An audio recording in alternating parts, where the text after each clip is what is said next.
Dudes and dudettes, how are you guys? This is Chazzy and welcome back to Chazzy, the segment on this channel where I review the many TV shows that I watch over the years, whether they're old or new, modern or classic. I am 100% certain that some of those words are synonyms and that I insist on repeating them over and over again, and I don't know why. By the way, today I'm sick. You might notice that my voice is active, my nose is a little stuffy. I've been sneezing because the weather's been all crazy and I have some sinuses, that are just complicating my existence as of late. So maybe, just maybe, you'll catch me sneezing, off camera. Well, you won't catch me doing it if it's off camera. How's that gonna work anyway? But so, today I'm gonna be reviewing a TV show that I actually watched some time ago, and honestly, one of the best television series I've ever seen in my entire life, because it is a true crime anthology series based on the Milwaukee cannibal Jeffrey Dahmer. And it is called Monster, the Jeffrey Dahmer story, which honestly is a very fitting title for this series because, in case you don't know, Jeffrey Dahmer is one of the most notorious serial killers, in American history and quite possibly in the entire world, because he not only killed, random men and boys, but also, well, ate them. That they called him the Milwaukee cannibal for a reason. He did dismember and consume many of his victims, which is honestly it's really hard to get any more disturbing than that, man. Unless, of course, there's necrophilia involved. Oh yeah, there was. This guy was freaking sick, and I think that this series here actually portrays him very well. It was released last year in 2022, and there are a total of 10 episodes ranging from about 45 to 63 minutes each. So each one is packed with a lot of content, and it sort of goes back and forth, to the past and the present and future of Jeff, so it kind of creates a very looping timeline, from his childhood, his teenage years, his early adulthood, until he actually became an adult, and Jeff is shown in this series as, in my opinion, a very, very, true to life caricature of himself. He's played by Evan Peters, who honestly, I think that this is the best performance of Evan Peters' career, even better than what he did in X-Men playing Quicksilver. And honestly, dude, the series was actually created by Ryan Murphy and Ian Brennan. I always get their names mixed up, and they conceived the idea. There was kind of like a forerunner of sorts. Murphy was the showrunner. He actually became an executive producer, and there was an idea beforehand to do like an actual anthology series, which is already. I don't know if I'm getting off hands. Yeah, sorry, I'm sick today, guys. My brain isn't working properly. The forerunner to this was the idea to create various different killers within the anthology. So they did one about Jeffrey Dahmer, but there are also there are ideas in the works for other killers, like maybe Ted Bundy, John Wayne Gacy. But today I'm going to be focusing on this one here. It is a really good series, many different layers that show us exactly how sick of a person Jeffrey himself was. It's really disturbing. And the show was actually, even though there were mixed reviews, it was largely commercially successful because it became the second most watched English language feature on Netflix in the first 28 days. Pretty sure I said that right. It became the second most watched English language series of all time of Netflix within 28 days, and the third Netflix series to surpass 1 billion views in 60 days, so a month, right? Oh god. Oh, my nose is gonna kill me. Let's take a look at a clip here from the show so I can sneeze off camera. Hello, this is Glenda Cleveland. Can you send an officer to the Oxford apartment? Somebody is either being hurt or killed. What do you want me to do, Miss Cleveland? Your job. Can I listen to your heartbeat? How many you hurt? Now, there is a lot of information to go on here because there are 10 episodes and, they get pretty long. So instead of giving you guys an actual beat-by-beat synopsis, detailing each episode, I'm just going to give you a broad sense, a little bit of a summary of sorts, as much as I can remember. I watched it, I think, at the beginning of this year, so not too long ago, but it was very impressionable, really impressive cinematography. I really enjoyed it. And now, Jeffrey Dahmer in real life was active from 1978 to 1991, where he was finally apprehended. And the series largely explores not only his origins, but how he actually managed to evade police many times because they were actually very incompetent and apathetic towards him, because you see a white man just minding his own business, not seeming to do anything out of the ordinary, you know, kidnapping some black men, because many of his victims were actually African Americans, you know, so, and many were boys. I mean, it's kind of weird how the police turned a blind eye to that, you know, how white privilege was very prevalent in America back then.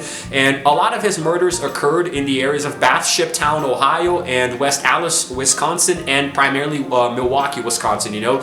It explores the relationship between him and his neighbor Glenda as well, you know, in the apartment complex where he lived. So now, to try to map it out in a certain way that makes sense chronologically, Jeff as a child was very, you know, shunned by his parents. They were always fighting a lot. His mother was on different kinds of prescription drugs when she was pregnant with him. So when he was born, she was prone to mood swings and fits of hysteric rage. She was very bipolar, so that kind of took a toll on him as well. And he and his parents weren't really close when they were young. His father kind of took him out a bit. You know, this is what happens in the series, by the way. His father takes him out, you know, to pick up roadkill and dissect animals and open them up and see how they are on the insides, you know, which already started to sear something in his brain at the time. His parents fought a lot. His dad goes to work, you know, so he's actually kind of shunned by both of his parents at that point. And then eventually, as he gets older, you know, festering this idea inside of him to dissect living things, his mother eventually leaves him, so he's pretty much left to fend for himself because his dad gets a new woman, you know, a mistress, and goes to live off somewhere else, you know. His dad comes back, finds Jeff all messed up with alcohol and living by himself, so he tries to help him turn his life around, but by then the damage had already been done. At school, Jeff was showing very complicated behavior, you know. It's really complex, because we already start to see him seeding the idea in his head of possibly taking the life of somebody else, you know. Remember, this guy started his work back in the late 70s, so he actually went for many years, almost a decade or so without killing, but then it just resurfaced. So there are some episodes that explore this a lot because it keeps going back and forth between timelines, you know. But it's very interesting to see how the character himself is portrayed and how there's almost kind of like a sympathetic air to him. We almost want to sympathize with him. We almost want to understand what's going through his head. We almost feel sorry for him. Notice how I keep using the word almost, because it is Jeffrey Dahmer. One does not feel sorry for Jeffrey Dahmer in any context, you know, but the series does explore this a lot, you know, tries to give him more of like a, almost like a character arc of sorts, you know. But then as he gets older, he eventually murders Stevie Hicks for the first time, you know. He has his way with his body after killing him with a dumbbell or a barbell, what have you. It just keeps getting worse because Jeff is already aware that he's a homosexual, man. He does understand his attraction towards other men, but he is a closeted homosexual at that point, because we're talking about the late 70s and, you know, primarily the 80s, you know. So, you know, there is a lot of homophobia in America. Even if you're a white man, you know, it's not really very well looked upon, and he was very frustrated because of this. So he starts to not only kill the boys, but also try to keep them in his possession. You know, he wants to make sure that they stay with him, so he even starts experimenting, trying to make them into zombies, you know, drilling a head in this other kid that he took. So now the neighbors do notice the commotion. They report it to the police, and there's like an entire episode that largely explores how Glenda calls the cops, but they don't want to come, you know. It just, when they do come, they just sort of brush it off, you know, because Jeffrey is white, the neighbors are all black. So it does explore a lot of racism as well. There are many different layers to this, and each episode starts to kind of circumnavigate towards his ultimate downfall, you know, where he is eventually apprehended in 91. So it's really complex because it shows us also when he tries to join the military, he does become a soldier, but he is discharged because of drug use and inappropriate behavior, you know. His dad, Lionel, is really pissed, you know. His dad, man, oh my god, his dad. Honestly, Richard Jenkins deserves an Oscar or an Emmy just for playing his dad, man, because he had such an amazing performance, you know, the different layers of characteristics and emotions that he was showing, you know, as the series goes on, and his son slowly becoming more of a ravenous killer before his eyes, and he doesn't see it until it's too late. So he does cry a few times. It's amazing, you know, the portrayal of Lionel Dahmer, and it shows us the relationship that Jeffrey has with the men that he eventually kills, you know, how he's actually banned from bathhouses because he drugs everybody. He starts to get a bad rep, but unfortunately he is charismatic, you know, very similar to Ted Bundy. Although socially awkward, he is charismatic to a certain degree. He does manage to lure gay men to his lair, let's say. Bro, there are some episodes where it's just hard to watch, man, because he really does turn the charm onto a menacing level, you know, especially when we see him put on his contact lenses to make his eyes look yellow, which I don't think actually happened in real life, but you know, but largely that's it, you know. Each episode takes us through a different part of his life, you know, growing up. When he is eventually caught, you know, it shows literally the whole process of him being arrested, you know, and the murders being found. There are a few graphic images here and there, just a fair warning. And eventually it all culminates with him being murdered by, Who killed him again? I forgot the guy's name. Let me just look it up here. This guy named Carver, I think. Christopher Carver, yes, who actually kills him, and it shows that on screen, you know, while he was incarcerated in jail. Really crazy, man. But a very nice show, very nice series, and I would honestly watch it again if I could. Before I continue, because I think I rambled on for quite a bit here, let's take a look at another clip from Dahmer, or rather, Monster. Dahmer, Monster, I don't know. You need a second chance. And this is your lucky day because I'm going to give it to you. And on the other side of this, hopefully, you will have learned your lesson and you'll get your acting out.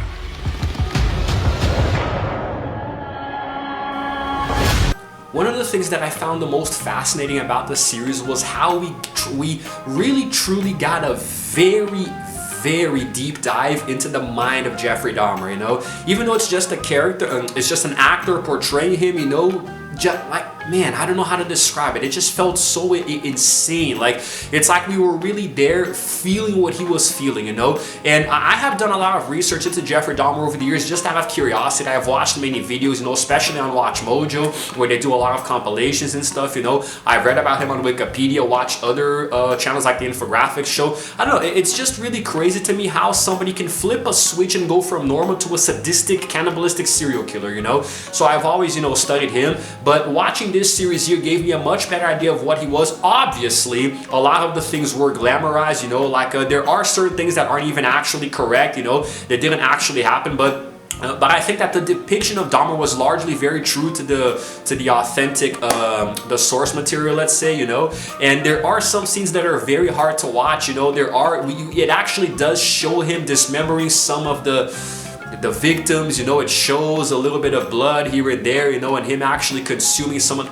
yeah, I don't know, man. It's really disgusting. It's largely gory, but still, this is what happened. This is really what Jeffrey Dahmer was like in real life, you know. It was freaking insane, and it's very heartbreaking to a certain degree, because like seeing the reactions of the family members, you know, there's even a scene that actually shows him in courtroom, which really did happen, you know. One of the victim's family members going crazy and ballistic and threatening him, you know. That was very accurately portrayed, you know. The actress, man, honestly deserves a nod here because that was amazing. So the whole process there, and trying to show us a little more about his psyche, was actually very well received in my opinion, you know. There was a soundtrack that was composed, the score that was composed and released on the same day of the series, you know, and the music really made the ambience a lot more disturbing, you know. Everything starts off with a good soundtrack. Sometimes the score just pitches at the exact perfect moment to give you a sense of unease, you know. So I actually thought that was really nice. The editing was amazing, the cinematography, everything really came together to create a very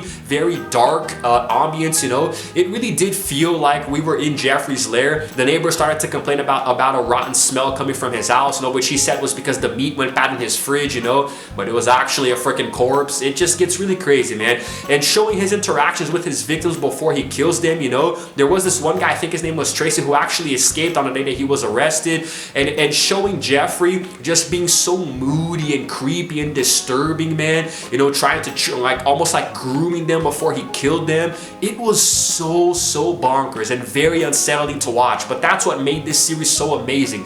And like I said, Evan Peters portrayed Jeffrey Dahmer, and honestly one of the best performances in the entire freaking series in my opinion, you know.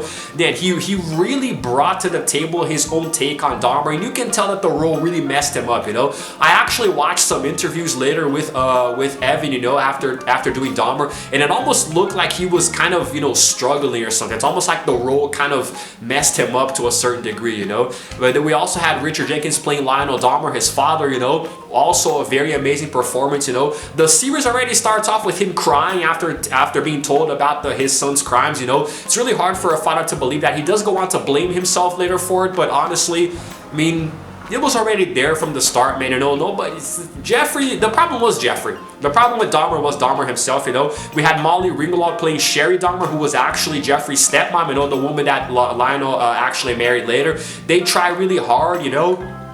They try really hard to give him, you know, a better life and better opportunities and kind of raise him right. But unfortunately, this is Jeffrey Dahmer we're talking about. We do also have I don't know how to pronounce this woman's name because I read this as Michael, but I'm guessing it's Michelle Lurd, you know, as Catherine Dahmer, who is his paternal grandmother. There are a few scenes that Jeffrey did go on to live with his grandmother for a while, you know, and although they do exaggerate some of the details, it does show the relationship with him and his grandma kind of spiraling out of control. He actually yells at her at some point, you know, because he takes a mannequin from the store and wants to kind of pleasure himself with it in the bedroom, but then she throws it away because she thinks it's inappropriate. So very, very good relationship there. He does live with his grandma for a while, but it's very crippling the way he treats her at times. And we also have Nia C. Gash as Glenda Cleveland, which is the neighbor, you know, which is the neighbor who actually lives across from him and complains of the smell and is already on to him from the start. She's very suspicious, you know, so she doesn't trust him at all. There are many other characters, no, but they're recurring. These are the 5 primary characters who we see the most, and that's why I wanted to talk about them. So that's pretty much it for that aspect there. I'm going to give you guys some more details about the series before we take a look at another clip. This man tried to kill me. You're saying there's nothing you can do about that? Yes. I called you for months. For months. Somebody is being killed. It's like our people don't count. No matter what we do, they never listen.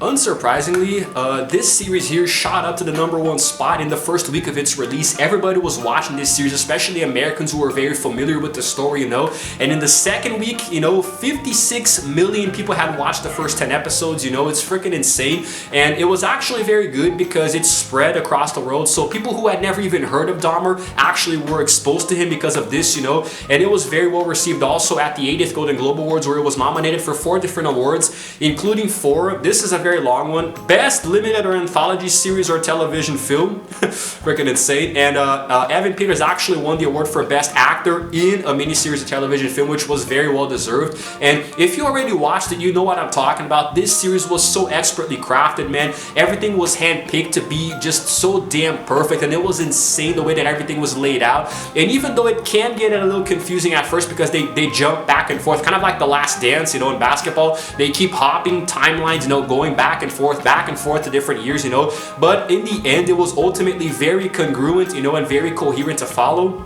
I said congruent, what? Coherent, you know, it was actually very coherent and not that hard to follow, you know, as a conjunction. So I thought it was really cool. Every single element of this show was crafted so perfectly that it made it so easy to watch, man. It was insane, and I really went on a binge marathon. I think I finished the entire thing in like 2 or 3 days because each episode is long as hell, but I finished it very quickly. I think I was still on vacation actually, so yeah, I think I finished it in like maybe 2 days tops because I watched a bunch of episodes per day. It was awesome, man. And if I had to give it a rating, of course it would have to be a 10 out of 10. There is no other way that I can describe it, you know, because everything was perfect, man. And it was dude, I'm excited because this is an anthology series, so there are going to be more, you know. They're going to be talking about other killers as well, so we're going to see even more of this. It's like Conversations with a Killer, you know, on Netflix. So although that one is largely more real life and fact-based than fictional, but still, I would love it. I would love to see, you know, a Ted Bundy version of this, you know, and how they would explore this across 10 episodes as well. I just wonder who's gonna play him, you know. There was an actor who did a really good job in the movie No Man of God, you know, starring alongside Elijah Wood. You know, he actually kind of looks like Bundy too, so maybe he'll be the best choice, but we'll see. We also have Zac Efron, but I don't know. Zac playing Bundy in that movie was kind of weird, I don't know, but still, that is essentially it, you know. That's pretty much all I can say. I am very likely going to do an entire video talking about Jeffrey Dahmer after this one, so that's why I'm kind of saving a lot of the details here to talk about there, you know, where I'm going to explore a little bit more of him. So it's gonna be crazy. Probably a pretty long video, but I think it's going to be interesting to put in some research and raise awareness and stuff, you know, and it's a very fascinating topic about how somebody can be so disturbed, you know. But still, that's it for today. I think I'm sorry if I don't sound very enthusiastic. I am sick. I've been sneezing off camera, you know, and I am feeling a little weak today, so let's just see how it goes. But if you guys happen to like it, oh, and by the way, if you haven't seen it yet, can I even say that there are spoilers? Because, you know, if you know the story of Jeffrey Dahmer, then I don't think there are going to be any spoilers, but still, spoiler alert. If you guys happen to like this video, please go ahead and give it a like, and also subscribe to my channel because I release videos every single day. And while you're at it, hit the notification bell too, so I can know exactly what time I upload it. It's all good. I promise that no future videos will be as disturbing as Dahmer, you know, with the very creepy atmosphere and aesthetic, you know, throughout the episodes. No, my videos are very brightly lit, you see. Not today, but usually they are. And that's it, guys. Roll the out. This is Chazzy signing out for now, and as always, I will see you guys in the next video. Roll the outro screen. me! Look at me, motherfucker!